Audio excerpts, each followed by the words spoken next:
El experimento de Torricelli. La presión atmosférica fue algo desconocido hasta el siglo XVII, cuando el físico italiano Torricelli realizó un experimento que demostró que esta presión existe y determinó su valor mediante un tubo lleno de mercurio, lo que hoy se conoce como barómetro. En su experimento, Torricelli llenó un tubo de aproximadamente 1 metro de longitud con mercurio.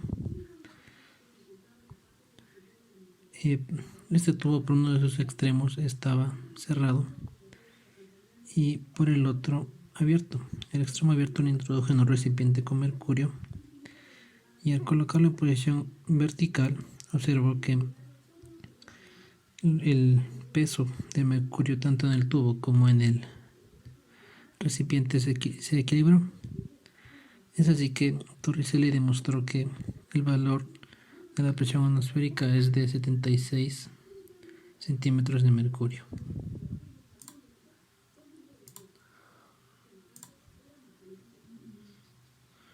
Un experimento sencillo para explicar la presión atmosférica que podemos hacer en casa sería sorber un refresco con sorbete o pajilla.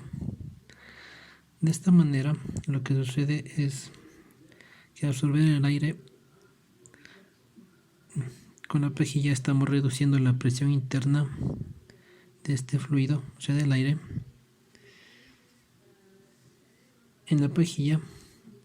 Es así que la presión atmosférica actúa sobre el líquido y el mismo asciende sobre las paredes del tubo.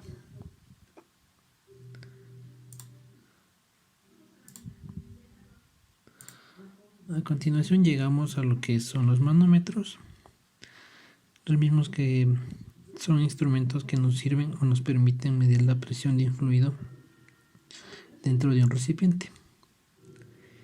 La forma en la que estos instrumentos miden la presión es mediante una comparación entre la presión atmosférica y la presión del circuito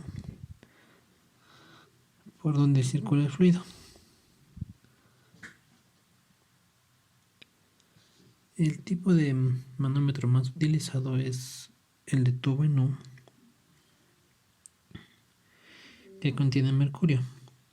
Por ejemplo, aquí en la imagen de la derecha podemos ver que conectando la rama más pequeña del instrumento al tanque de gas, podemos calcular la presión mediante el desnivel de mercurio, que es el desnivel de mercurio encontrado entre las dos ramas del manómetro.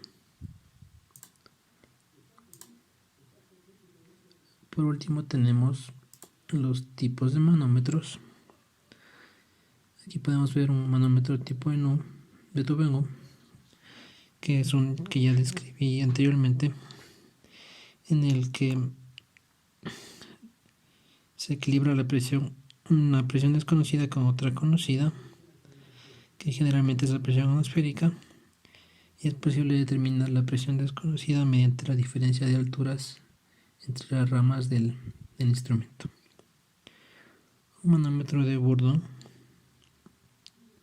es aquel en el que la presión desconocida actúa sobre un material elástico, el mismo que produce el movimiento necesario para medir la presión. Y por último, el manómetro digital son los que están dirigidos por microprocesadores y garantizan una precisión muy alta. El valor de la presión se marca directamente en la pantalla.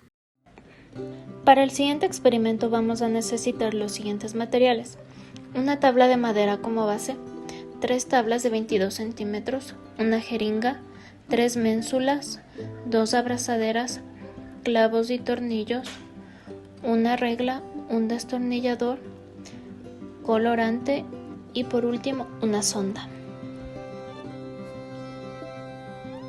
Empezamos atornillando las ménsulas a la base de la tabla para que sea de soporte a las 3 tiras de madera.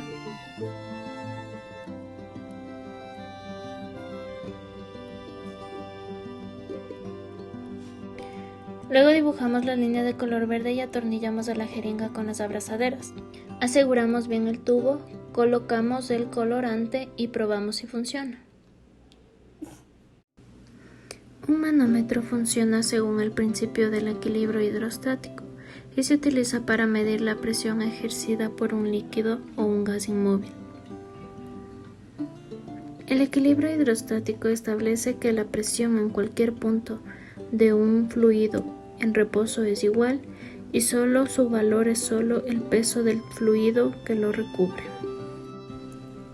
Todos los manómetros de presión tienen un elemento que cambia alguna propiedad cuando son sometidos a presión. Este cambio se manifiesta en una escala o pantalla calibrada. En este caso, mediremos dicha propiedad teniendo en cuenta que la presión inyectada proviene de una jeringa de 20 milímetros y teniendo una escala máxima de 21 centímetros de lado y lado en el tablero.